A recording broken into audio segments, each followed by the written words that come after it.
আলহামদুলিল্লাহ, আমি আজকে একটু চা খাবো। আমি সাধারণত এখানে চিনি রাখা হয়েছে, খুব সুন্দর চা পাতি, কফি এবং সবকিছু রাখা হয়েছে। তো আমরা চিনি দিয়ে তো চা সবসময় খেয়ে থাকি। তো আজকে এখানে আমি আজকে চা খাবো এই যে প্রাকৃতিক, যে আপনার সুন্দরবনের একবারে অর্গানিক আপনার মধু, এই মধু দিয়ে আমি চা বানাবো এবং চাটা আমি টেস্ট করব যে আসলে আমি কখনো এই মধু দিয়ে চা খাইনি, আজকে ফার্স্ট। তো কেমন এর ফ্লেভার, কেমন স্বাদ, এবং আসলে ডায়াবেটিসের রোগীদের জন্য আপনার চিনির পরিবর্তে আপনার মধু দিয়ে চা খেলে এটা আসলে আপনার যেমন ডায়াবেটিস কন্ট্রোলে থাকবে এবং স্বাস্থ্যের জন্য কিন্তু অনেক উপকার আছে।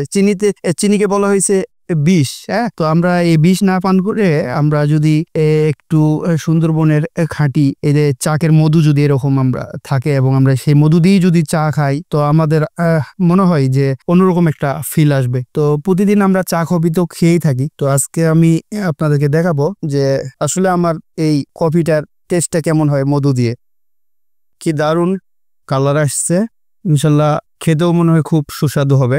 আমি দেখি অনেক পেজে মধু বিক্রি করে, কিন্তু আসলে প্রাকৃতিক এই যে মধু, আমি তাদের ভিডিওগুলো দেখি যে তারা একবারে সুন্দরবনের গহীন জঙ্গলে গিয়ে সরাসরি তারা চাক থেকে এই যে মধু ভেঙে আনে এবং এই মধু তারা আসলে অনলাইনের মাধ্যমে সবার কাছে এটা সেল করে থাকে। তো আমি এখনো খাইনি, আমি দেখবো যে কেমন স্বাদ লাগে, অন্যরকম একটা ফ্লেভার, যে আসলে আমি কখনো খাইনি, তো আমার কাছে অনেক ভালো লাগতেছে। তো আশা করি এটা যদি কন্টিনিউ 7-8 দিন খাওয়া হয়, একটা নতুন অনুভূতি আসবে এবং এটাকে যদি রেগুলার করা হয়, তারা আমরা নানা রকম এই যে চিনি থেকে যে প্রবলেমগুলো হয় সেই প্রবলেমগুলো সলভ করতে পারবো এবং আমাদের স্বাস্থ্য সচেতন যারা ব্যক্তি আছেন তাদের জন্য এটা একটা এই চা খাওয়ার জন্য এটা বেস্ট একটা সলিউশন। সুন্দরবনের খাঁটি প্রাকৃতিক মধুর জন্য আমার পক্ষ থেকে অনেক অনেক শুভেচ্ছা ও ভালোবাসা রইল।